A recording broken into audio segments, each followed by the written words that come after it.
The phone call came at 9:17 on a Tuesday night, shattering the silence of Lillian Ashford's tiny apartment like glass against concrete. She had been sitting in the dark again. She did that often these days, 2 years after burying her daughter. The lamp remained unlit, the television silent, the world outside her window reduced to distant headlights, painting golden streaks across her ceiling. In the darkness, she could almost pretend that Amelia was still asleep in the next room.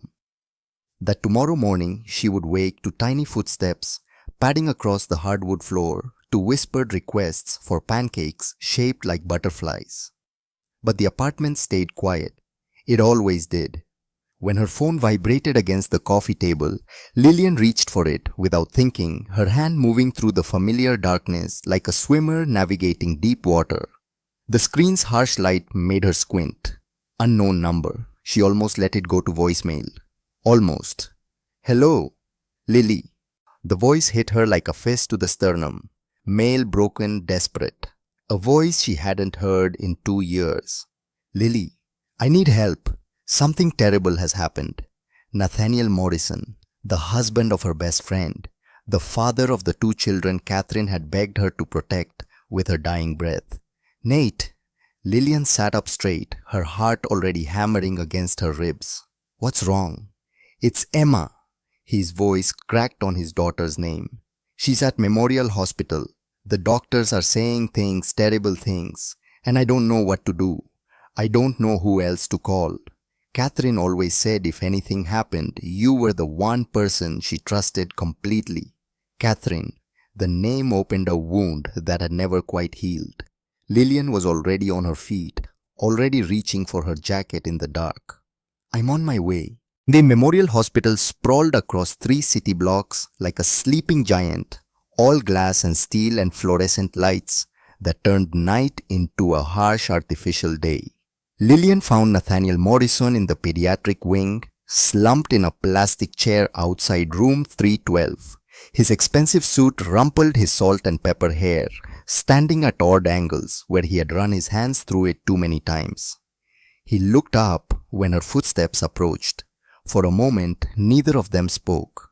The last time they had seen each other was at Catherine's funeral, both of them hollow-eyed and sleepwalking through grief, unable to offer each other comfort when they could barely keep themselves standing. Thank you for coming. Nate's voice was barely above a whisper. I didn't know what else to do. Lillian sat down beside him close enough to see the fine tremor in his hands, the way his jaw clenched and unclenched, like he was physically holding himself together through sheer force of will. Tell me what happened. Emma's in there. He nodded toward the closed door. 3 broken ribs, fractured left wrist, bruises in various stages of healing. The doctors are using words like ongoing abuse and calling child protective services. They're saying I neglected her. His voice broke on the last word. They're saying I failed to protect my own daughter. Cold horror washed over Lillian in waves. How? I don't know. I swear to God, Lily, I don't know. I have been working too much, traveling too much. I thought Vivian was taking care of them. She said Emma fell yesterday, that she brought her straight to the hospital when the pain got worse. But the doctors are saying the injuries are older than that they've been happening for weeks. Vivian. Lillian tasted the name like poison. Catherine's supposed college friend, who had appeared 6 months after the funeral offering help and comfort and a gentle smile that had never quite reached her eyes. Catherine had never mentioned a friend named Vivian, not once in 15 years of friendship. She's with Owen right now. They found bruising on him too. Just small marks on his arms, but enough that they're keeping him overnight for observation. Nate buried his face in his hands. He's 8 months old, Lily. 8 months old, and someone has been hurting him. Through the small window in the door, Lillian could see the edge of a hospital bed, a tangle of ivy lines, a small shape buried under white blankets. Emma, 6 years old, all golden hair and blue eyes, the living image of Catherine. The little girl who used to beg Lillian to push her higher on the swings, who had cried at Catherine's funeral until she made herself sick, who had asked in her heartbroken child's voice why Auntie Lily never came to visit anymore. I need to see her. Nate nodded, standing on unsteady legs. She's been asking for you. I don't know how she knew I was going to call you, but when they finally let me in to see her, the first thing she said was, "Is Auntie Lily coming?" The room smelled of antiseptic and fear. Emma lay, propped up on pillows, her left arm in a cast, her small body connected to machines that beeped softly in the sterile quiet. Someone had washed the blood from her hair, but they hadn't been able to erase the bruises. They bloomed across her pale skin like dark flowers, purple and blue and sickly yellow, telling the story of violence in a language that needed no translation. When she saw Lillian, Emma's eyes filled with tears. "Auntie Lily." Her voice was so small, so broken. "You came." Lillian crossed the room in 3 strides, careful of the ivy line, careful of the injuries she couldn't see, and gathered the little girl as gently as she could into her arms. Emma clung to her with her good hand, her whole body shaking with silent sobs. "I'm here, sweetheart. I'm here now." Lillian stroked Emma's hair, fighting back her own tears, fury building hot and bright in her chest. "Can you tell me what happened?" Emma pulled back just enough to look up at her, and the fear in those blue eyes made Lillian's heart crack down the middle. "Promise you won't leave again. Promise you'll stay. I promise." Vivian pushed me. The words came out in a rush, like she had been holding them in for so long. They had built up pressure behind her lips. She got mad because I spilled juice on her new dress, and she pushed me down the stairs, but she told Daddy I fell. She always tells Daddy I fell. Nate made a sound like he had been punched. Lillian kept her voice steady through sheer force of will. "Has she hurt you before, Emma?" The little girl nodded, tears tracking down her cheeks. "Lots of times. She locks me and Owen in our rooms when Daddy goes on trips. Sometimes for the whole day. She says we're too loud and she needs peace and quiet. And she grabs my arms really hard when I do something wrong. See!" She pushed up the sleeve of her hospital gown with her good hand. Finger-shaped bruises circled her thin upper arm like a terrible bracelet. Behind them, Nate had gone so still he might have been carved from stone. Lillian could see him reflected in the window, his face drained of color, his hands clenched into fists at his sides. "And Owen," Lillian forced herself to ask. "She hurts him too. When he cries at night, she goes in, and I hear her yelling at him to shut up. Then he stops crying really fast, but not like normal, like he's scared." Emma's voice dropped to a whisper, and she glanced at the door as if checking to make sure no one was listening. "And Auntie Lily, I have to tell you something else. Something I've been too scared to tell anyone." "You can tell me anything, sweetheart." "I saw her." Emma's hand tightened on Lillian's shirt. "Before Owen was born, when Mommy's tummy was really big and she had to stay in bed all the time, Vivian used to bring Mommy tea. She said it would help Mommy feel better. But one day I came in early and I saw Vivian pour something from a little bottle into the tea before she took it upstairs. Something that wasn't sugar." The world tilted sideways. Lillian heard the blood rushing in her ears, felt the distant beeping of the heart monitor like a drum counting down to catastrophe. Catherine, beautiful, kind, vibrant Catherine, who had died of heart failure 3 days after Owen was born. Complications, the doctors had said. Unexpected, they had said. Nothing we could have done. "Did you tell anyone, Emma?" The little girl shook her head, fresh tears spilling over.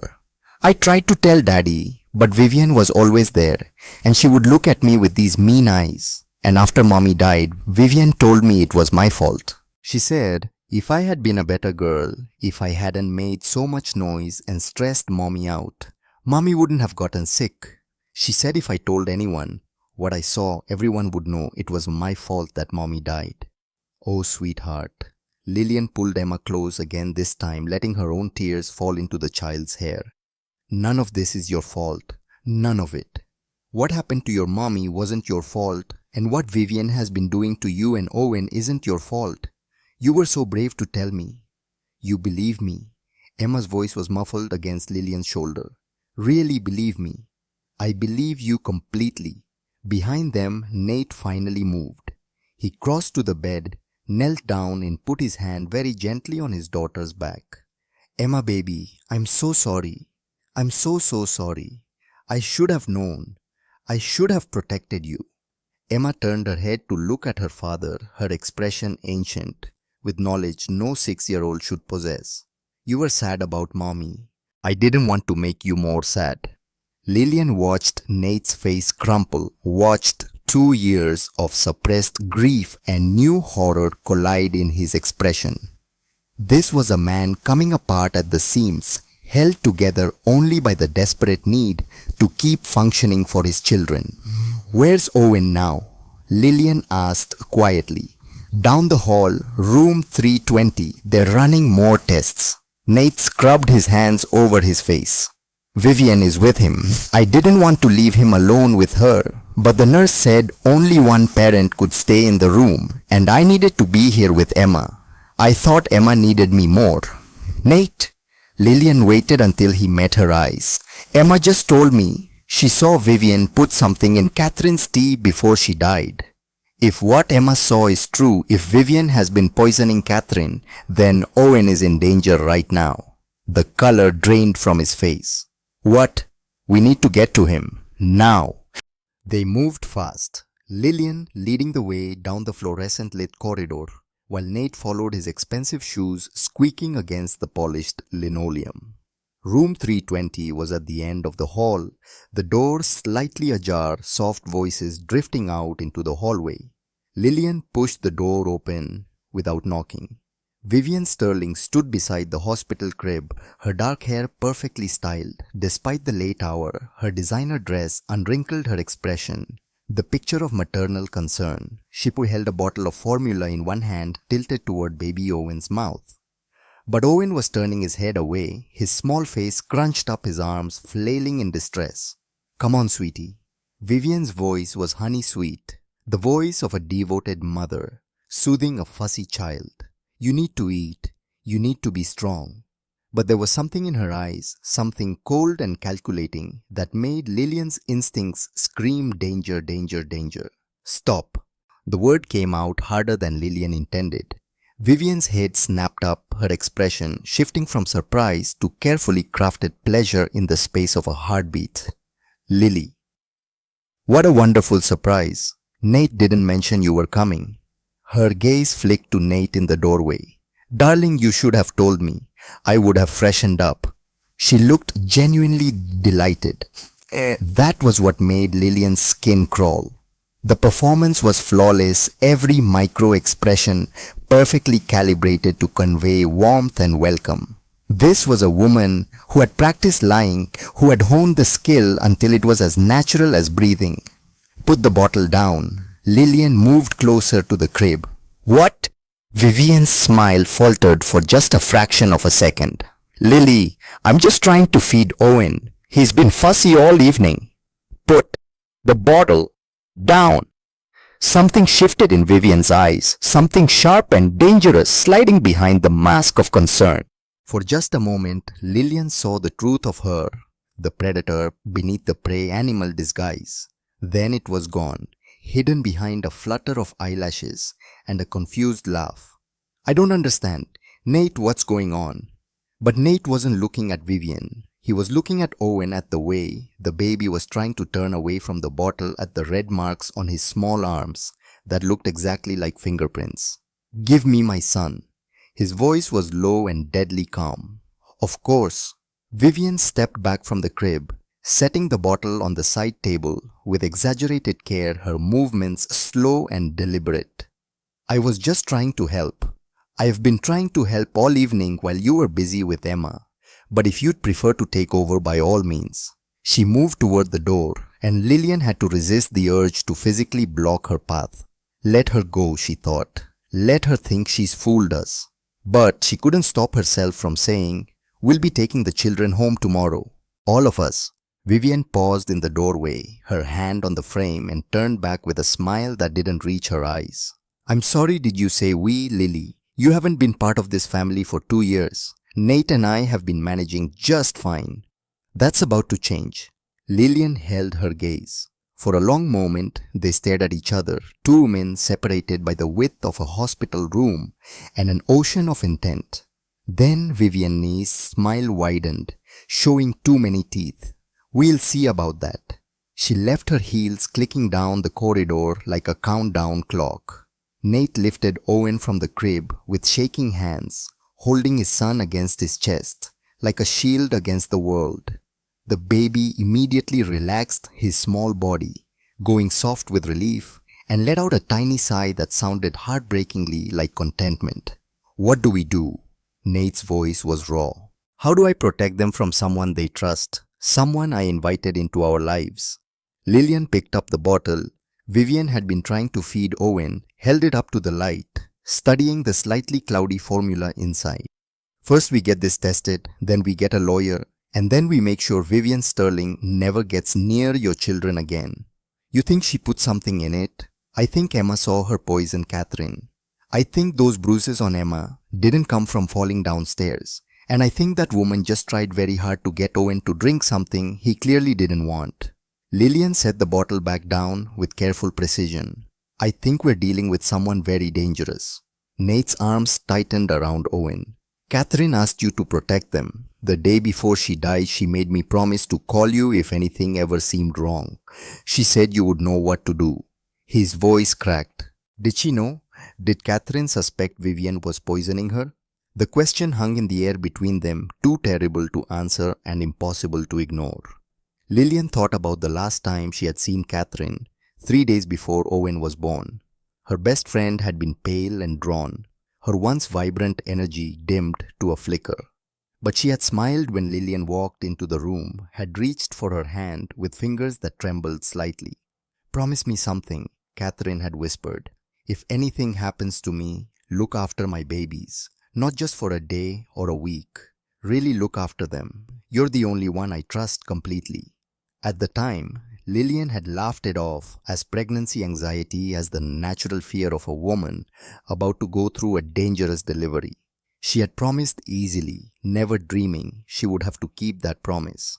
Now standing in a hospital room 2 years later holding a bottle that might contain poison, she understood. Catherine had known. Somehow she had known. I failed her once, Lillian said quietly.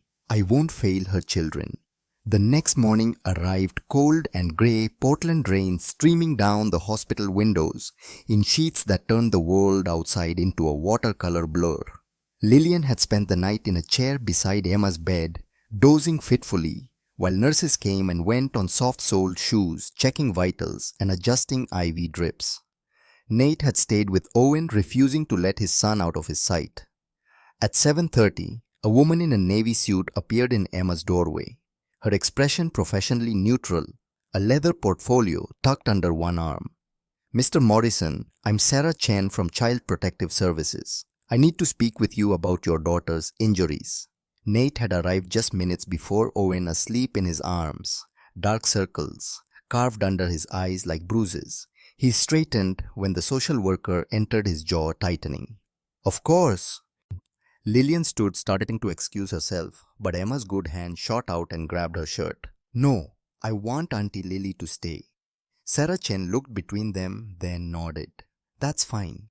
Emma, can you tell me how you got hurt? Lillian watched the little girl's face close up like a flower folding in on itself, watched fear and uncertainty flicker across her features. This was it. This was the moment that could change everything if only Emma was brave enough to tell the truth again. It's okay, sweetheart, Lillian said softly. You can tell her what you told me.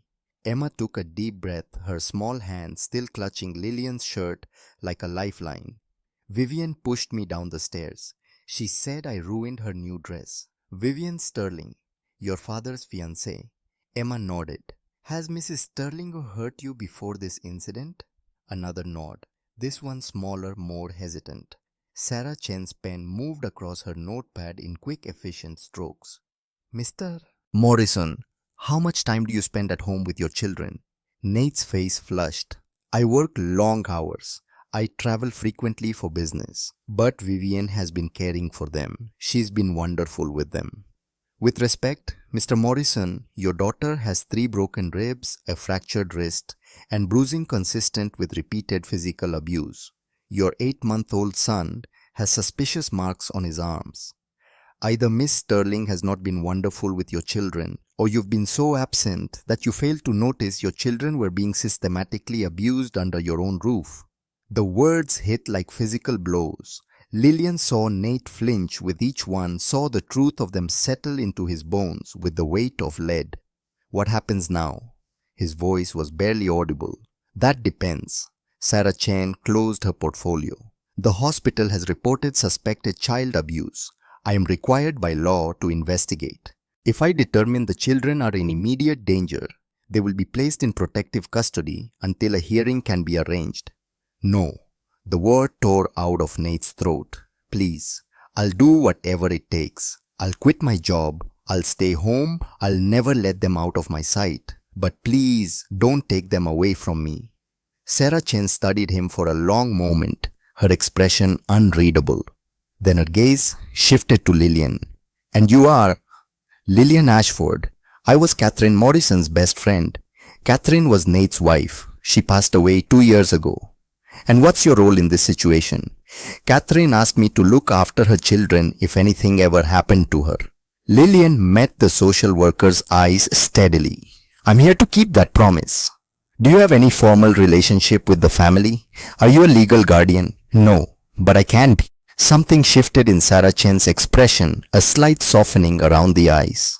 Mr. Morrison, I'm going to be direct with you. The fact that you immediately called someone to help, that you're willing to make changes that works in your favor. The fact that your daughter clearly trusts Miss Ashford also works in your favor, but I need to see proof that you're serious about protecting your children. What kind of proof? Take a leave of absence from work, effective immediately. Ensure that Mrs. Sterling has no unsupervised contact with the children. Attend parenting classes. Cooperate fully with therapy for both children. And Mr. Morrison, if we find any evidence that this abuse was more widespread than we currently understand, if we discover that your late wife's death wasn't as straightforward as the initial reports suggested, this investigation will expand significantly. Lillian's breath caught. The social worker suspected. Somehow, she suspected. I'll do whatever you need, Nate said. Whatever it takes to keep my children safe. Sarah Chen nodded slowly. I'm going to schedule a preliminary hearing for 72 hours from now. In the meantime, the children can go home with you provided Miss Ashford remains in the house as well. Consider her an informal protective presence until we can make more permanent arrangements. And Mr. Morrison, Mrs. Sterling is not to have any contact with Emma or Owen. None. Am I clear? Crystal clear. After the social worker left the room, fell into heavy silence. Emma had drifted off to sleep again, exhausted by the interview, her small face peaceful in a way it hadn't been when she was awake. Lillian watched the steady rise and fall of her chest, thought about the bruises hidden under the hospital gown, about the fear that had lived in this child's eyes for who knew how long. I need to know, Nate said suddenly. Everything Catherine told you, everything she suspected. I need to know what I missed. Lillian turned to face him. This man who had been her best friend's husband, who had laughed at Catherine's terrible jokes and brought her flowers for no reason and built her a greenhouse in the backyard because she loved growing things. He looked hollow now, carved out from the inside, a man staring into the abyss of his own failures. Catherine called me 3 days before Owen was born, Lillian said quietly. It was late, maybe 2 in the morning. She said she couldn't sleep, that something felt wrong. She didn't say she suspected Vivian specifically, but she said there were things happening in the house that didn't make sense. Items disappearing, her phone showing searches she didn't remember making, tea that tasted bitter even with honey. Nate's face went gray. She'd asked me to promise that if anything happened to her, I would look after you and the kids. She made me swear it, Nate, made me put my hand over my heart and repeat the words back to her. Lillian's voice cracked. I thought she was just scared about the delivery. I told her everything would be fine. I told her she was being paranoid. It wasn't your fault, wasn't it? Lillian looked away, unable to meet his eyes. She reached out to me. She tried to tell me something was wrong, and I dismissed her. I let her die alone in a hospital room while I was on the other side of the city, tucking my own daughter into bed for what would turn out to be one of the last times. The memory rose up like a wave threatening to pull her under. Amelia's diagnosis had come just 2 weeks after Catherine's funeral. Acute lymphoblastic leukemia, the doctor had said. Treatable, they had said. But somewhere between treatable and cured, her little girl had slipped away, leaving Lillian alone in a silent apartment, with nothing but grief and guilt for company. Lily, Nate's voice was gentle. We both missed the signs. We were both drowning in our own pain. But we're not missing them anymore. No, Lillian agreed. We're not. She pulled out her phone, scrolled to a number she had saved 2 years ago and never deleted. Theodore Beaumont, attorney at law.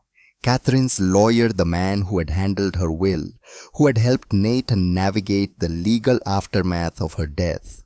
Who are you calling? Someone who can help us make sure Vivian Sterling never hurts anyone again. Theodore Beaumont arrived at the hospital within the hour. His silver hair neatly combed, his three-piece suit impeccable despite the early hour. He listened without interruption while Lillian and Nate explained everything, his sharp blue eyes moving between them, his expression growing graver with each passing minute. When they finished, he sat back in his chair and steepled his fingers. I need to be clear about something. What you are suggesting that Mrs. Sterling poisoned Catherine Morrison and has been systematically abusing the children. These are extremely serious allegations. The burden of proof will be high. We have Emma's testimony, Nate said. The word of a traumatized 6-year-old against an adult with no prior criminal record. In court, that's not as solid as you might think. Theodore pulled out a leather-bound notepad. What we need is concrete evidence, medical records, expert testimony, physical proof that links Miss Sterling directly to the abuse. The formula bottle, Lillian said suddenly. The one Vivian was trying to give Owen last night. It's still in his hospital room. If there's something in it, something that shouldn't be there, that's physical proof. Theodore nodded slowly. That's a start. I'll contact the hospital administration, see if we can have it tested without alerting Mrs. Sterling. What else? She has a burner phone, Nate said. I found it last month when I was looking for my tablet. It was hidden in her dresser drawer. I thought it was strange, but she said it was an old phone she kept for emergencies. He paused. At the time I believed her. Do you have access to it? She keeps it at the house, in the guest bedroom where she's been staying since the engagement. Theodore made a note. We need to get our hands on that phone. Text messages, call logs, anything that might indicate premeditation. He looked up at Lillian. You said Catherine died of heart failure. Complications during delivery. That's what the death certificate says. Heart failure can be caused by a number of things, including certain poisons. Theodore's pen tapped against his notepad. Catherine's body was cremated. The question hung in the air, heavy with implication. Nate shook his head. No, she's buried at Cedar Grove Cemetery. She wanted to be buried next to her mother. For the first time since arriving, Theodore Beaumont smiled. It wasn't a pleasant expression. Then we can exhume the body. If Catherine was poisoned, if there are traces of toxins in her tissue, we'll find them. It won't be pleasant, Nate. You'll have to relive her death all over again. But it might be the key to protecting your children. Nate looked down at Owen, still sleeping peacefully in his arms, then over at Emma, small and broken in the hospital bed. When he spoke, his voice was steady. Do whatever needs to be done. They discharged Emma from the hospital 3 hours later, armed with pain medication and instructions for care and a follow-up appointment in 2 weeks. Lillian carried her to Nate's Mercedes, settling her carefully in the back seat while Nate buckled Owen into his car seat. The rain had stopped, leaving the world washed clean and grey puddles reflecting the clouded sky like mirrors. The Morrison house sat on 3 acres in the West Hills, a sprawling Tudor-style mansion that Catherine had fallen in love with the moment she saw it. Lillian remembered helping her pick out paint colors, remembered Sunday afternoon spent in the garden, while Emma toddled after butterflies, and Catherine talked about the family room. She wanted to add the greenhouse Nate had promised to build. Now the house looked different. The garden was overgrown weeds choking the flower beds Catherine had tended with such care. The windows seemed to stare like dead eyes. The whole place had an air of neglect of love withdrawn. Vivian's BMW sat in the driveway. "She's here," Nate said unnecessarily. Lillian felt Emma tense in her arms. "It's okay, sweetheart. She can't hurt you anymore." But even as she said it, Lillian wasn't sure it was true. They found Vivian in the kitchen cooking breakfast, as if nothing had happened. The smell of bacon filled the air. Eggs sizzled in a pan, fresh orange juice sat in a crystal pitcher on the marble counter. She was humming softly to herself, dressed in yoga pants and a cashmere sweater, her hair pulled back in a ponytail, the picture of domestic contentment. She turned when they entered, a smile blooming across her face. "There you are. I was so worried when you didn't come home last night. I made breakfast. Emma, sweetheart, how are you feeling?" Emma buried her face in Lillian's neck. Vivian's smile faltered. "What's wrong, Emma, honey?" "It's just me. We need to talk." Nate's voice was flat. "Privately." Something flickered in Vivian's eyes there and gone so fast Lillian might have imagined it. Then she was smiling again, setting down her spatula, wiping her hands on a dish towel. "Of course, darling. Let me just turn off the stove." Lillian carried Emma upstairs to her bedroom, while Nate stayed in the kitchen with Vivian Owen, still sleeping against his shoulder. The little girl's room was exactly as Catherine had designed it. All soft pinks and purples, stuffed animals, lined up on shelves, a canopy bed that looked like something from a fairy tale. But the room felt wrong somehow, too perfect, like a stage set rather than a space where a child actually lived. On the nightstand sat a battered teddy bear, its brown fur matted from years of love, one eye hanging by a thread. Emma reached for it the moment Lillian set her down, clutching it to her chest with her good hand. "That's Mr. Buttons," Emma whispered. "Mommy gave him to me when I was little. Vivian says I'm too old for stuffed animals now, but I keep him anyway." Lillian sat down on the edge of the bed. "Mr. Buttons looks very loved." "He is. He's my best friend." Emma stroked the bear's worn fur. "Sometimes when Vivian locks me in here, I tell Mr. Buttons all my secrets. He's a very good listener." An idea formed in Lillian's mind. Dangerous and possibly illegal, but potentially the key to everything. "Emma, how would you feel about Mr. Buttons having a special power, like a superpower?" The little girl looked up, curiosity replacing some of the fear in her eyes. "What kind of superpower?" "The power to see everything that happens in your room and remember it, so that even when you're not here, Mr. Buttons could watch over you and keep you safe." Emma considered this seriously. Like a guardian angel. Exactly like a guardian angel. A small smile tugged at Emma's lips, the first real smile Lillian had seen from her. "I think Mr. Buttons would like that." Downstairs, raised voices filtered up through the floorboards. Vivian's voice sharp with indignation. Nate's voice low and controlled. Then Vivian again, louder this time. Words Lillian couldn't quite make out but could hear the fury in. Emma's smile disappeared. "She's mad. She doesn't get to be mad anymore." Lillian smoothed Emma's hair back from her forehead. "Your daddy and I are going to make sure she can't hurt you again. Promise. I promise." The fight downstairs ended abruptly, followed by the sound of heels clicking across hardwood, a door slamming hard enough to rattle the windows. Moments later, an engine roared to life, tires squealing against wet pavement as Vivian's BMW tore out of the driveway. Lillian waited until the sound faded before carrying Emma back downstairs. They found Nate in the kitchen, his hands braced against the counter, his head bowed, every line of his body radiating exhaustion and barely controlled fury. "She's gone to a hotel." His voice was rough.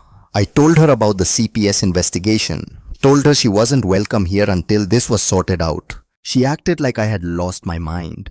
Said Emma was lying, that you were poisoning me against her, that I would regret this." "Did she admit to anything?" "No. She just kept saying I was being manipulated, that grief had made me irrational, that Catherine would be disappointed in me for choosing a stranger over the woman who had been helping me raise my children." Lillian felt rage building in her chest, hot and bright. Catherine wasn't disappointed in you. She was terrified of that woman. Nate finally looked up, his eyes red-rimmed and exhausted.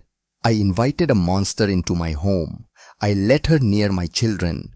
I was so desperate for help, so eager to have someone else take over the parts of parenting I couldn't handle, that I handed my kids to a predator on a silver platter. You didn't know. I should have known. Emma was scared. Connie tried to tell me things weren't right, but I was too busy running away from my grief to pay attention. Lillian set Emma down gently, watched the little girl wander over to the breakfast Vivian had abandoned, studying the perfectly cooked bacon and fluffy eggs with an expression that was far too wary for a 6-year-old. "You're paying attention now," Lillian said quietly. "That's what matters." Emma turned away from the breakfast, her small face solemn. "I'm not hungry." And in that moment, watching this damaged little girl refuse food prepared by her abuser Lillian felt something crystallize inside her. A promise, a vow, an oath made not to the dead, but to the living. She had failed Catherine, she had failed her own daughter, but she could not fail these children, whatever it took, whatever the cost. Vivian Sterling would never hurt another child again. The house felt different with Vivian gone, not safer exactly. More like the moment after a storm passes when the air still crackles with electricity and you know deep in your bones that the danger hasn't truly left. It's just gathering strength for another assault. Lillian spent the first day making the house livable again. She opened windows Vivian had kept closed, letting autumn air sweep through her rooms that had grown stale with secrets. She found locks on the outside of Emma and Owen's bedroom doors, industrial deadbolts that could only be opened from the hallway. The sight of them made her physically ill. Nate stood in the doorway of Emma's room, staring at the lock like it was a snake coiled to strike. "I never noticed. How did I never notice? You weren't looking." Lillian unscrewed the deadbolt with steady hands, letting the pieces fall to the floor with dull thuds. That's what people like Vivian count on. They're experts at hiding in plain sight. By evening, both locks were removed, the screw holes filled and painted over. Physical evidence erased, but the psychological damage would take much longer to repair. Emma followed Lillian everywhere, a small shadow with wide blue eyes and a death grip on Mr. Buttons. She didn't speak much, just watched, absorbing everything with the intensity of a child who had learned that survival meant paying attention to every detail. That night, after Emma had finally fallen asleep in her canopy bed, Lillian sat down at the kitchen table with Theodore Beaumont and spread out her plan like a general plotting a siege. "We need irrefutable evidence," Theodore said, his reading glasses perched on his nose as he reviewed the notes he'd taken. "Emma's testimony is compelling, but defense attorneys are skilled at discrediting children. They'll say she's confused, traumatized, that she's mixing up dreams with reality. So we get video evidence." Lillian pulled out her laptop, opened a browser window she'd been researching all afternoon. Hidden cameras. Small enough to fit inside a stuffed animal. The technology exists. Parents use them to monitor nannies. Theodore's eyebrows rose. "You want to put a camera in Mr. Buttons?" Emma already thinks of him as her protector. It makes sense that he would watch over her even when we can't be in the room. Lillian pulled up a product page. "This company can deliver tomorrow. Overnight shipping. It records to a cloud server, so even if someone finds the device and destroys it, we'll still have the footage. It's legally questionable, depending on how we use it. It's Nate's house, his daughter's bedroom. If Vivian comes back, if she tries to hurt Emma again, we'll have proof." Lillian met Theodore's eyes. "I'm not letting that woman near these children without a way to document exactly what she does." A long silence stretched between them. Then Theodore nodded slowly. "Order it. But Lillian, understand what you're doing. Once we start down this path, once we actively set out to trap Vivian Sterling, we're crossing a line. She'll know. People like her have instincts. She'll sense we're hunting her." "Good," Lillian said. "Let her know we're coming." The camera arrived in a nondescript package the next afternoon, small enough to fit in Lillian's palm. She waited until nap time, until Emma was drowsy and pliant, before explaining what she wanted to do. "Remember Mr. Buttons' superpower?" Lillian sat on the edge of Emma's bed, the bear between them. "How we said he could watch over you." Emma nodded, her eyelids already heavy. "I have something that will make that real. but I need to make a small opening in Buttons' tummy, just big enough to put something special inside. It won't hurt him, I promise. He'll just have magic eyes that can see everything and remember it forever. Like a spy? Emma's voice was sleepy but interested. Exactly like a spy. A secret agent spy bear who protects his best friend. Okay. Emma yawned, snuggling deeper into her pillows. Mr. Buttons is very brave. He won't mind. Lillian waited until Emma's breathing evened out into sleep before she carefully opened the seam on the teddy bear's back, her hands steady despite the pounding of her heart. The camera fit perfectly in the bear's body cavity, its lens aligned with the worn fabric where one button eye hung loose. To anyone looking casually, Buttons was just a well-loved toy. But now he could see, now he could record, now he could bear witness. She placed the bear back on Emma's nightstand, angled perfectly toward the bed and door. Then she opened the app on her phone, held her breath, and watched as Emma's sleeping face appeared on the screen, clear and sharp even in the dim afternoon light. "Gotcha," Lillian whispered. That night, Theodore Beaumont returned with news that made Lillian's blood run cold. They gathered in Nate's study, the door closed, voices low. Owen was asleep in his crib upstairs, Emma having dinner with Constance Whitmore in the kitchen. The house felt almost normal if you didn't look too closely at the tension carved into every adult face.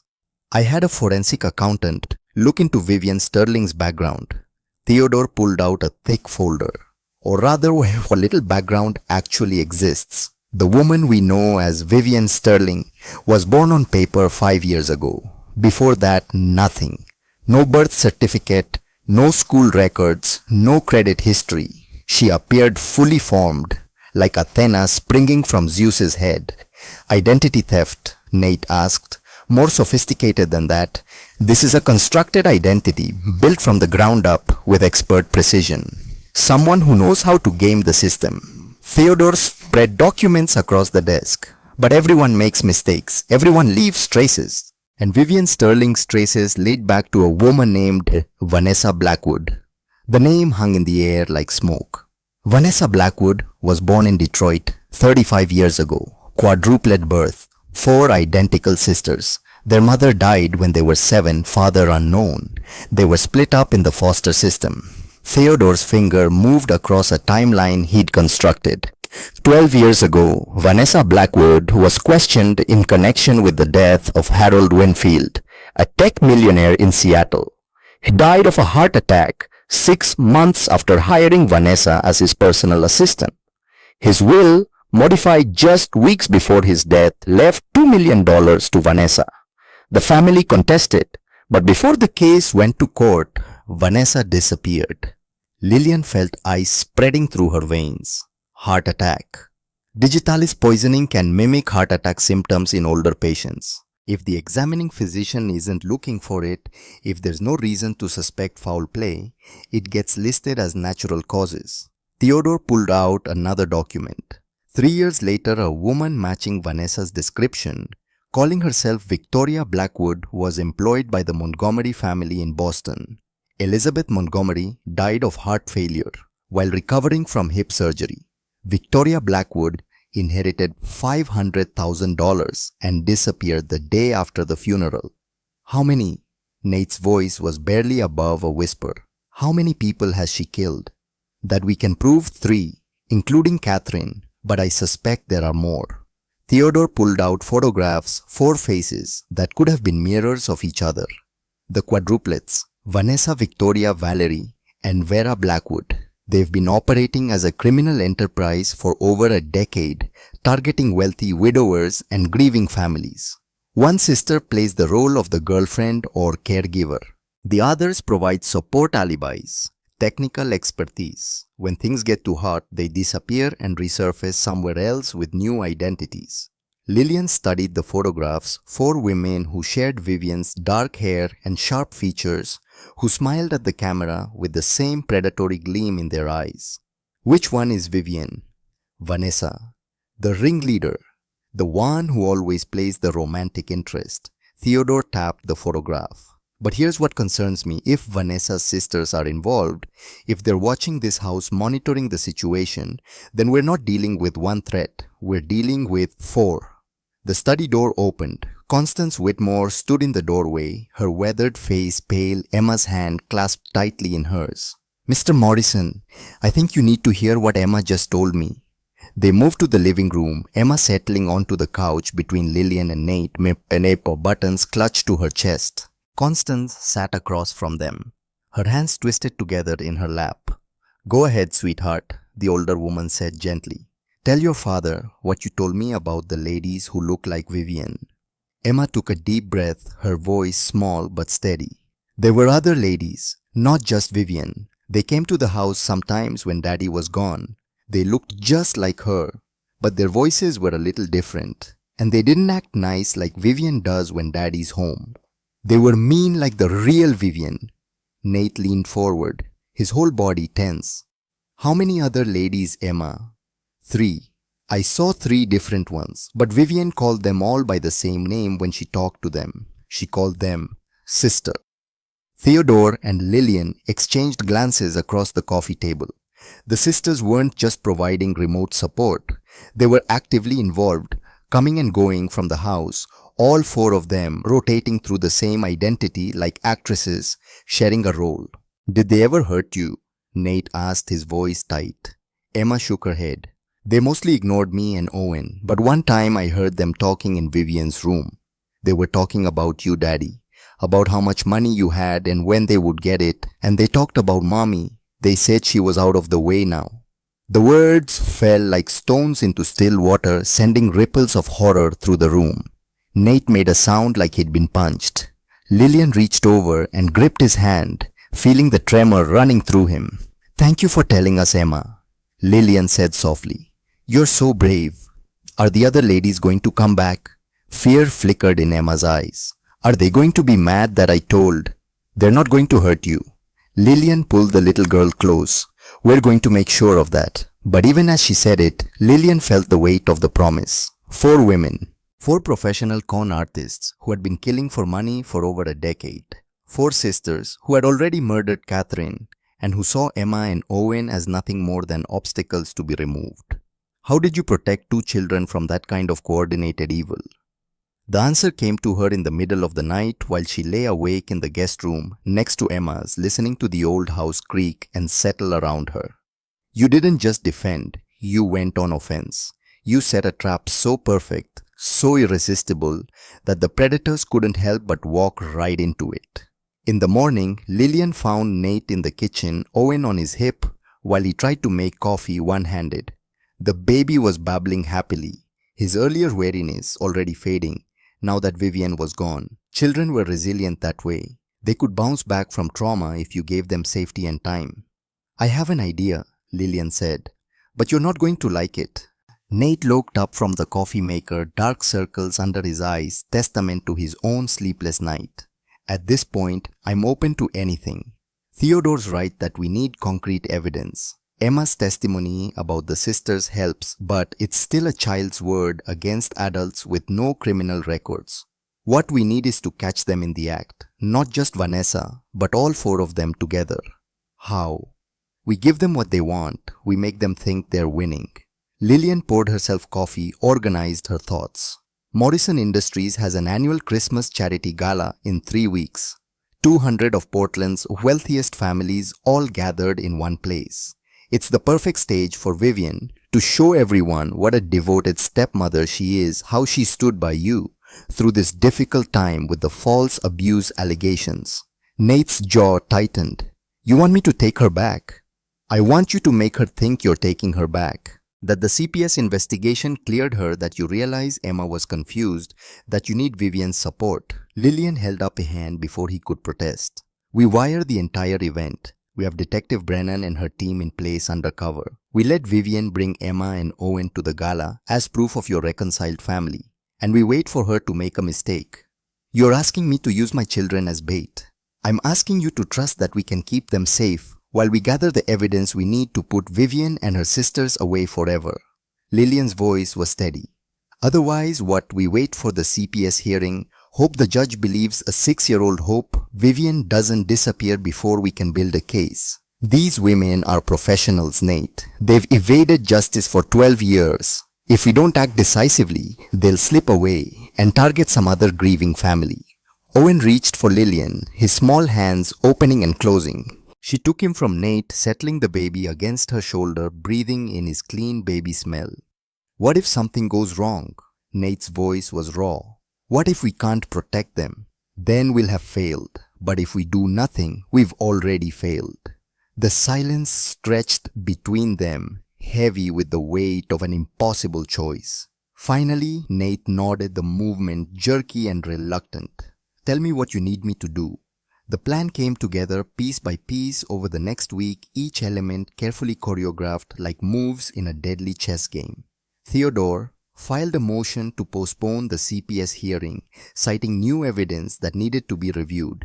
Sarah Chen, the social worker, agreed reluctantly, but only after Lillian assured her that Emma and Owen were making progress in therapy and showing no signs of ongoing abuse. Dr. Helena Pierce, Emma's pediatrician, became their ally after reviewing the medical records and listening to Emma's story. I've seen this before, she told them, her voice tight with controlled anger. Munchausen by proxy, systematic abuse disguised as caregiving. The fact that there are 4 of them working together, that's unusual. But the pattern is textbook. She agreed to provide expert testimony when the time came to explain to a judge and jury exactly how predators like the Blackwood sisters operated. Detective Margot Brennan was harder to convince. The Portland PD detective was in her 50s, sharp-eyed and skeptical, a woman who had seen every con and heard every lie in her 25 years on the force. Let me get this straight, she said, sitting in Nate's study while Lillian laid out their plan.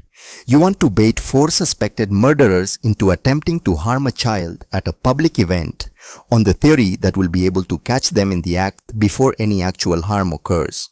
That's the simplified version, yes. The liability issues alone are worth it if we prevent these women from killing again. Lillian pulled up the case files Theodore had compiled. Harold Winfield, Elizabeth Montgomery, Catherine Morrison. Those are just the ones we know about. How many more are there? How many more wealthy widowers with young children are going to be targeted by these women? Detective Brennan studied the files for a long moment, her expression unreadable. Then she looked up at Emma, who was coloring quietly in the corner, and something shifted in her face. I'll need to coordinate with the FBI. This crosses the state lines, which makes it federal jurisdiction, but I'll make some calls. By the end of the week, the pieces were in place. The FBI assigned 2 agents to the case, young and eager, the kind of agents who saw this as their chance to make a name for themselves by taking down an interstate criminal enterprise. Theodore prepared his legal groundwork, ready to file charges the moment they had evidence. Dr. Pierce agreed to be on standby at the gala, hidden among the guests, ready to provide immediate medical assessment if needed. And Lillian every night reviewed the footage from Mr. Buttons' camera, watching Emma sleep, watching the empty doorway for signs of intrusion that never came.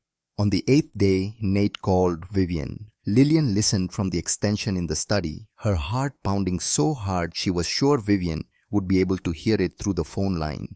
Viv, it's me. Nate's voice was carefully modulated, tired but hopeful. The performance of a man who had been through hell and was reaching out for a lifeline. We need to talk. A pause. Then, Vivian's voice cautious and sweet. Nate, I wasn't sure I'd hear from you again. I've been thinking about everything. About what you said about me being manipulated. And I think maybe you were right. The words clearly cost him. Lillian could see his hands clenched, white-knuckled around the phone. Emma's therapist says it's possible she's confused about what happened, that the medications they gave her at the hospital might have caused some memory issues. Another pause, longer this time. Lillian could almost hear the calculations happening in Vivian's mind, weighing whether this was a trap or an opportunity. I told you, Vivian said finally. I told you that woman was poisoning your mind against me. Lily Ashford has her own agenda, Nate. She lost her daughter, and now she's trying to steal mine. The casual possessiveness of the word mine made Lillian's skin crawl. Maybe Nate agreed. I don't know what to think anymore. I just know that Emma and Owen need stability. They need a mother figure. And you've been so good with them. I've tried my best, even when it was thankless, even when they were difficult. Vivian's voice took on a martyred quality. But I did it because I love them, because I love you. The company Christmas Gala is in 2 weeks. I want you to come. I want us to present a united front show everyone that our family is strong. Will you do that? Will you give us another chance? The silence stretched so long that Lillian wondered if Vivian had hung up. Then, of course, I never stopped believing in us, Nate. I never stopped believing in our family. When Nate hung up, his hands were shaking. Lillian crossed the study and put her hand on his shoulder, feeling the tension vibrating through him. You did well. I feel like I just invited a snake into the garden. He looked up at her, his eyes haunted. What if she hurts them before we can stop her? She won't. We won't let her. But late that night, lying in the guest room, with Emma asleep in the next room and Owen's baby monitor crackling softly on the nightstand, Lillian wondered if she had just made a promise she couldn't keep. The days leading up to the gala crawled by with agonizing slowness.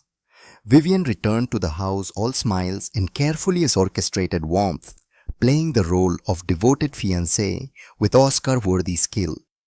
She brought gifts for the children, cooked elaborate meals, touched Nate's arm with practiced casualness at every opportunity, and she watched Lillian with eyes that promised retribution.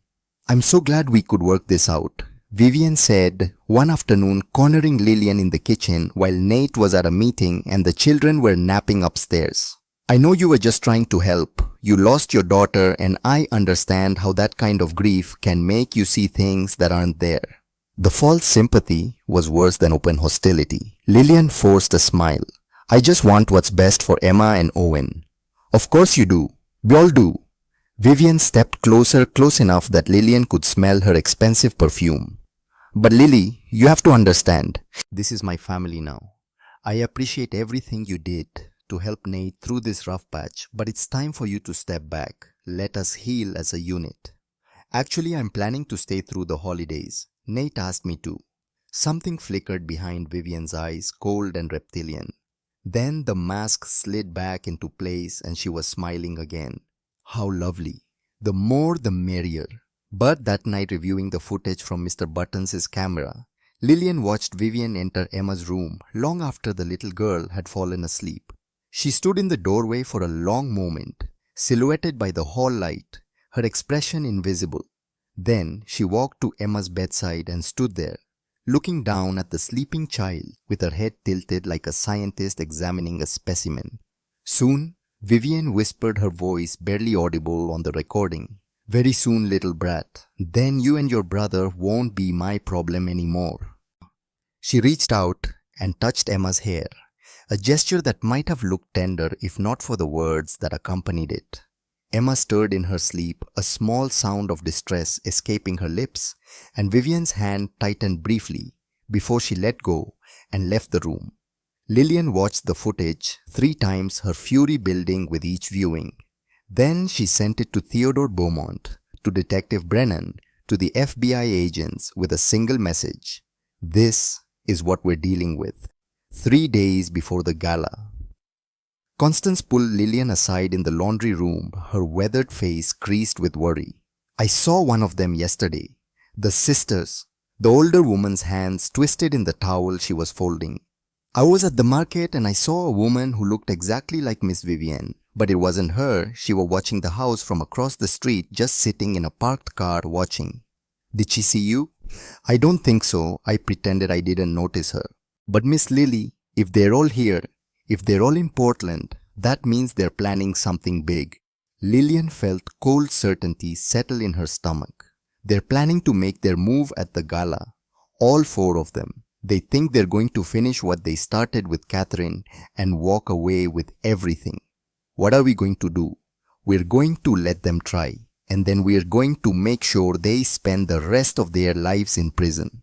The night before the gala, Lillian couldn't sleep. She paced the guest room, checking and rechecking the camera feed from Mr. Buttons, reviewing the plan with Theodore and Detective Brennan, until the words blurred together.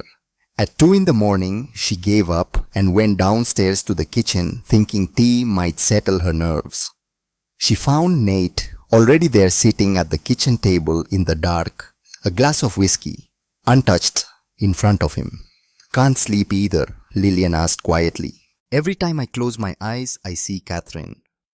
The way she looked in the hospital after Owen was born, so pale, so weak. She kept saying something was wrong, that she felt strange, but the doctor said it was normal post-delivery symptoms, and then she was gone." His voice cracked. Vivian was there. She brought Catherine tea right before she died. She stood by the bed and held Catherine's hand and told her everything was going to be okay. And then she murdered her. Lillian sat down across from him, reaching out to cover his hand with hers. "Tomorrow, we make sure Catherine gets justice. We make sure Emma and Owen are safe. We end this. What if we fail?" "We won't." "How can you be so sure?" Lillian thought about Amelia, about the promises she'd made at her daughter's bedside, about the guilt that had eaten at her for 2 years. "Because I already failed once. I failed Catherine when she needed me. I failed my own daughter when I couldn't save her. I won't fail again. I can't." They sat in silence for a long moment. Two people bound together by grief and determination and the sacred duty to protect the children who had been left in their care. Finally, Nate spoke. "Catherine loved you, you know. She used to say you were the sister she never had, that you understood her in a way no one else did. I loved her too. I still do. I think she'd be glad you're here, that you're the one protecting her babies." Lillian's throat tightened. "I just hope I'm strong enough to do what needs to be done." "You are." Nate's hand tightened on hers. "You're the strongest person I know." Outside, rain began to fall, soft at first, then harder, beating against the windows like a warning. The storm was coming. Not the storm outside, but the one they had invited into their midst. The one that would break tomorrow at the Christmas gala, when 4 sisters who had killed for money would finally be forced into the light. Lillian closed her eyes and thought of Catherine, of her best friend's last words, the promise she'd made and failed to keep for 2 years. Tomorrow, she would finally make it right.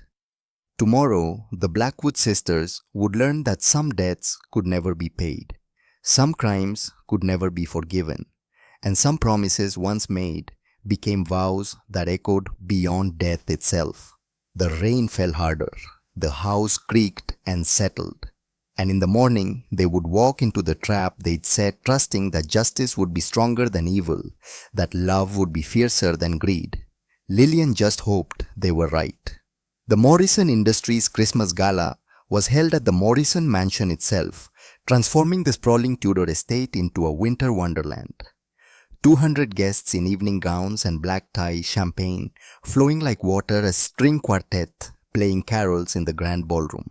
Crystal chandeliers cast prismatic light across marble floors, and everywhere the air hummed with wealth and privilege, and the comfortable certainty that nothing truly bad could happen in a place this beautiful. Lillian stood near the entrance, her simple black dress a stark contrast to the designer gowns swirling past, and watched the crowd for faces that didn't belong. Detective Brennan was positioned by the refreshment table, elegant in navy silk, nursing a champagne flute she wouldn't drink. The 2 FBI agents worked the crowd as a married couple, laughing and shaking hands, and keeping their eyes constantly moving. Dr. Pierce stood near the fireplace, ready to intervene if needed. And somewhere in this glittering sea of people, 4 sisters who had killed for money were preparing to make their final move. Emma clung to Lillian's hand, small and fragile, in a red velvet dress that Catherine had bought 2 Christmases ago, back when the world still made sense. The little girl hadn't wanted to wear it. "Vivian picked this one out," she'd whispered while Lillian helped her get ready. "She said I had to look perfect tonight." Now Emma's eyes darted nervously across the crowd, searching for the woman who haunted her nightmares. Owen was with Nate near the Christmas tree, the baby content in his father's arms, blissfully unaware of the danger surrounding them. "Remember what we talked about," Lillian murmured, kneeling down to Emma's level. "You stay with me or your daddy at all times. If Vivian tries to take you somewhere alone, you say no, loud enough for people to hear. Can you do that?" Emma nodded, her grip on buttons tightening. The teddy bear's camera eyes stared out at the crowd, recording everything, transmitting to Theodore Beaumont's laptop in Nate's study upstairs. "Good girl. I won't let anything happen to you, I promise." Vivian arrived fashionably late, making an entrance that turned heads across the ballroom. She wore emerald silk that clung to every curve, diamonds glittering at her throat and wrists. Her dark hair swept up in an elegant twist, beautiful and poised, and radiating the kind of confidence that came from knowing you'd already won. She spotted Nate immediately and glided across the floor toward him, her smile warm and genuine and utterly false. Lillian watched the performance with cold fury, cataloging every gesture, every micro-expression, every calculated touch. "Darling?" Vivian rose on her toes to kiss Nate's cheek, her hand lingering on his arm. "You look wonderful. And little Owen, don't you look handsome in your tiny suit?" Owen turned his face away from her, burying it in Nate's shoulder. Vivian's smile tightened fractionally. "Still shy, I see. That's all right. He'll warm up to me again." She looked around the ballroom, her gaze sharp and assessing. "Where's Emma?" "With Lily." "Of course she is." Vivian's tone suggested this was both expected and vaguely disappointing. "Well, I'd like to spend some time with Emma tonight. We have some bonding to catch up on. Maybe a quiet walk in the garden, just us girls." Emma's hand tightened convulsively in Lillian's. She pulled the little girl closer. "Emma's staying with me for now." "Really, Lily, this maternal act is getting old." Vivian's eyes were hard despite her sunkle. "Emma is my stepdaughter. Well, soon to be. We need time together. Actually, you and Nate aren't married yet, so legally, Emma isn't your anything." The tension crackled between them like electricity. Around them, conversations continued, champagne glasses clinked, the string quartet segued into Deck the Halls. But in their small circle, violence hung in the air like smoke. At that moment, Lillian spotted movement near the French doors leading to the garden.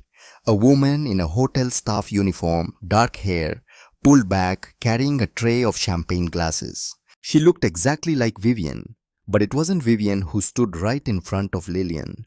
Victoria, one of the sisters. Lillian's gaze swept the room more carefully. There another identical woman near the stairs dressed as a guest, and there a third by the kitchen entrance wearing catering staff attire. All four Blackwood sisters were here, in the house, right now. "Excuse me," Lillian said abruptly, pulling Emma toward Nate. "We need to move. Now." But before they could take 3 steps, the lights went out. The ballroom plunged into darkness, guests gasping and exclaiming. In the chaos, Lillian felt Emma's hand ripped from hers. She heard the little girl's frightened cry, heard Connie's shout from somewhere nearby, heard running footsteps and breaking glass. "Emma!" Lillian screamed into the darkness. "Emma!" When the emergency lights flickered on. 30 seconds later, Emma and Constance were gone. Lillian's phone buzzed in her pocket. Text message from an unknown number. "We have what we came for. Bring the baby to the address below. Come alone. Tell no one. You have 3 hours. If we see police, they die." GPS coordinates followed. "No." The word tore out of Nate's throat as he read over Lillian's shoulder. "Not again. Not my daughter." Detective Brennan materialized at Lillian's elbow, her weapon already drawn. They planned this. The power outage, the coordination. This was always their endgame. Lillian looked at the coordinates on her phone. She recognized them. Donovan Morrison's cabin, 90 miles north near Mount Hood. The place where Nate's brother, who had supposedly cut ties with the Blackwood sisters, owned 20 acres of isolated forest. "They have Emma." Lillian said, her voice steady despite the terror clawing at her throat. They have Connie, and they want Owen. This ends tonight. We can't just walk into their trap, Detective Brennan argued. We're not walking. I'm walking. Lillian looked at Nate. I need to borrow your son. The drive to the cabin took 90 agonizing minutes. Lillian alone in her car with Owen, strapped in his car seat behind her, babbling happily, and completely unaware that his life hung in the balance. Detective Brennan's tactical team followed at a distance 5 unmarked vehicles carrying a dozen officers, all maintaining radio silence to avoid detection. The plan was simple. Lillian would arrive at the cabin as instructed.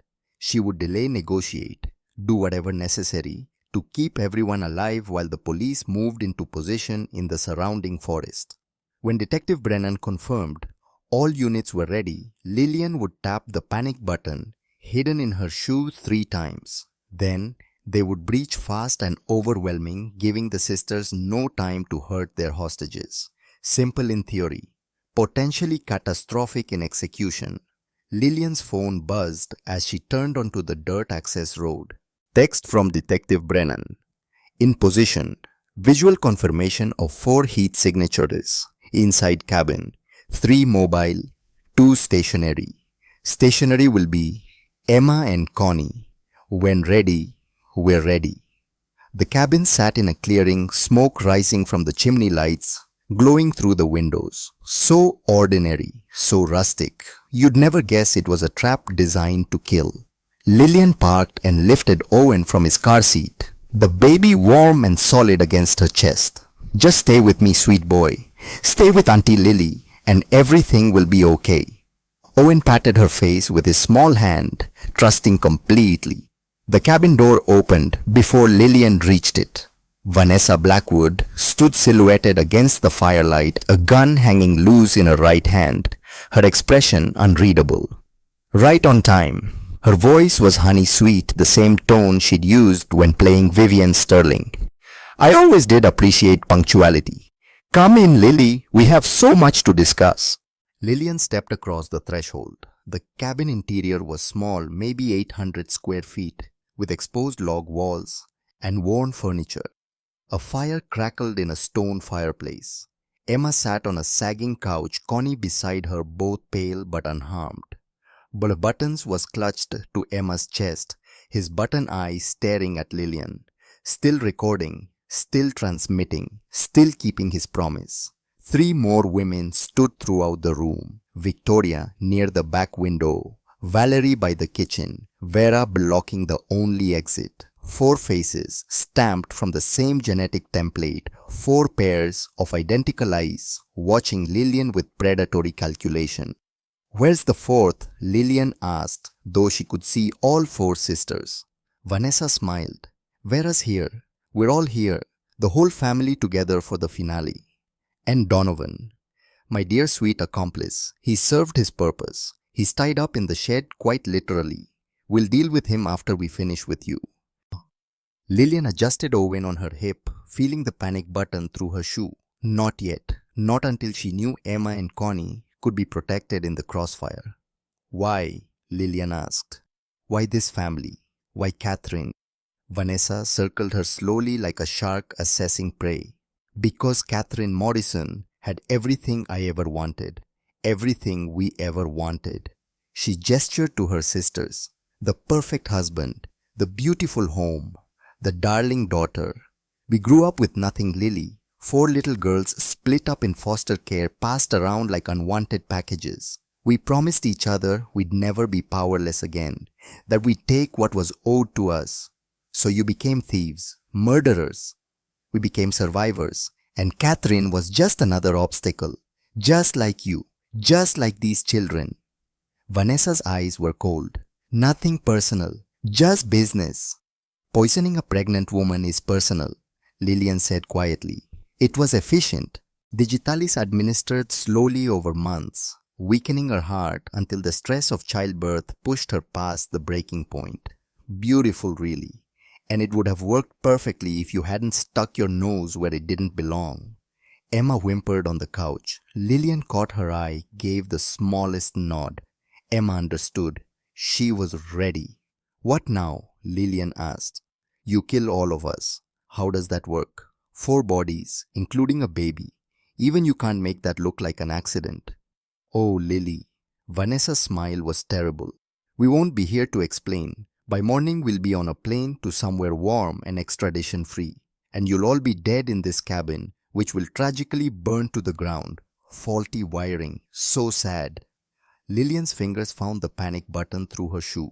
3 taps. That's all it would take. But before she could move, Vanessa raised her gun, pointing it directly at Emma. However, before we go, let's eliminate the biggest problem. The little brat who saw too much. No! Lillian moved without thinking, throwing herself between Emma and the gun, her body a shield. You want someone dead? Shoot me. But you're not touching that child. For a frozen moment, nobody moved. Then, chaos erupted. The windows exploded inward in a shower of glass. Flashbangs turned the world white and loud. Voices screamed, FBI, drop your weapons! And police on the ground. Lillian dropped flat, curling around Owen, feeling Emma grab onto her from behind. Gunfire, screaming, running footsteps. Victoria tried to shoot, but Detective Brennan was faster, her bullet catching Victoria in the shoulder. Valerie lunged for Emma, but FBI agents tackled her mid-stride. Vera fired wildly, her bullet punching through the log wall inches from Lillian's head. And Vanessa, the ringleader, tried to run. She made it 3 steps before Nate Morrison, who had followed, despite orders to stay back, appeared in the doorway and clotheslined her with such force she hit the floor unconscious. 30 seconds. It was over in 30 seconds. Lillian stayed on the floor, her whole body shaking, Owen crying against her chest, Emma sobbing into her shoulder.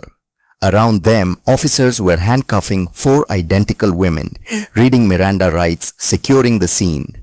It's over. Detective Brennan helped Lillian to her feet, gently taking Owen from her arms. You're safe. Emma's safe. It's done. Only then did Lillian look down and realize she was bleeding. Valerie's shot hadn't missed, it had grazed her left shoulder, leaving a burning line of pain. Auntie Lily, you're hurt. Emma's eyes were huge. I'm okay, sweetheart. Lillian pulled the little girl close with her good arm. We're all okay now. Nate gathered them both into his arms, his whole body trembling. Thank you, he whispered into Lillian's hair. Thank you for bringing them back to me. And in the corner, forgotten in the chaos, Mr. Buttons lay on the floor, his button eye still recording the moment 4 sisters were led away in handcuffs. Their 12-year reign of terror finally ended. The trial, 4 months later, lasted 3 weeks and attracted national media attention. The Blackwood sisters became the face of greed and betrayal, their identical faces staring from every tabloid and news broadcast. The prosecution presented overwhelming evidence. The video from Mr. Buttons' camera showing Vanessa's threats and confession. Financial records tracing 12 years of fraud across 6 states. Testimony from Emma, brave and clear-eyed, telling her truth to a packed courtroom. Toxicology reports from Catherine's exhumed body confirming gradual digitalis poisoning. The defense tried to argue damaged childhoods and desperation tried to generate sympathy. But the jury saw through the performance. They saw what Lillian had seen from the beginning. 4 predators who had made choices, who had killed without remorse. Guilty on all counts. Life in prison without possibility of parole. Vanessa Victoria, Valerie and Vera Blackwood would die behind bars, their identical faces aging in identical cells, finally separated after 35 years together. Donovan Morrison received 5 years for conspiracy with credit for time served. He'd been bound in the shed during the rescue, proving the Blackwood sisters had turned on him too. His testimony helped seal their fate. 6 months after the trial, the Children's Advocacy Center held an award ceremony. Lillian accepted the Guardian Angel Award for saving Emma and Owen when doctors and authorities had failed. Standing at the podium, looking out at 200 faces, Lillian found Emma in the third row between Nate and Constance. The little girl was clapping so hard her face was red, Mr. Buttons tucked under her arm like always. 2 years ago, I lost my daughter Amelia to leukemia. Lillian began, her prepared remarks forgotten. When she died, I thought my purpose died too. But my best friend Catherine left me a different legacy. She asked me to protect her children, and in keeping that promise, I found what I'd lost. Purpose, family, hope. Her voice broke. She pressed on. I'm not a hero. I'm just a mother who lost her child and refused to let another mother's children be taken. The real heroes are Emma and Owen Morrison, who survived horrors no child should face and still have the capacity to love and trust. They're why I'm here. They're why any of this matters. The applause was thunderous. Emma ran up to the stage afterward, wrapping her arms around Lillian's waist. I love you, Auntie Lily, Emma whispered. You're my hero. Lillian knelt down, holding Emma's face in her hands, seeing Catherine's blue eyes staring back. I love you too, sweetheart, so much. The wedding took place in Catherine's garden on a perfect June afternoon, roses blooming in riots of color. Intimate family only, Constance glowing with joy, Theodore as officiant, Emma as flower girl, Owen as ring bearer. When it came time for vows, Nate's voice shook with emotion. Lily, you came into our lives when everything was broken and made us whole again. You honored Catherine by loving her children as your own. I promise to spend my life making sure you never regret choosing us. Lillian's turn. Nate, 2 years ago, I thought I'd never feel whole again. But Emma and Owen taught me that family is about showing up every day for the people who need you. Catherine left me the greatest gift, the chance to love her children. I promise to honor her memory by being the mother they deserve. Emma tugged on Lillian's dress before Theodore could finish. What about Mr. Buttons? Laughter rippled through the gathering. Lillian knelt down. Of course, Mr. Buttons is included. He's family too. Emma nodded satisfied. Okay, now you can kiss Daddy. That evening, Lillian found an envelope on her pillow. Inside a letter from Catherine, written 2 days before she died. My dearest Lily, if you're reading this, I'm gone and you're protecting my babies. I have known for weeks someone means me harm. I don't have proof, just mother's intuition and tea that tastes bitter. But I'm writing this because I trust you more than anyone. You'll figure it out. You'll see what I couldn't prove. And you'll protect Emma and Owen like I couldn't protect myself. Take care of my family, Lily. Take care of Nate. Make him live again. Take care of yourself. Amelia's death wasn't your fault, and mine won't be either. And when you've kept all these impossible promises, do one more thing. Fall in love with my family. Marry my husband. Be the mother my children need. Not because you're replacing me, but because you're honoring me. You're my sister, Lily. Guard my family well. All my love. Catherine Lillian read it 3 times before showing Nate. Together, they stood in Emma's doorway, watching both children sleep peacefully. She knew, Nate whispered. She trusted you to save them. We saved them, Lillian corrected. All of us together. Catherine's portrait hung above Emma's bed, forever young, forever smiling. Lillian met her best friend's painted eyes and felt peace settle over her. I kept my promise, she thought.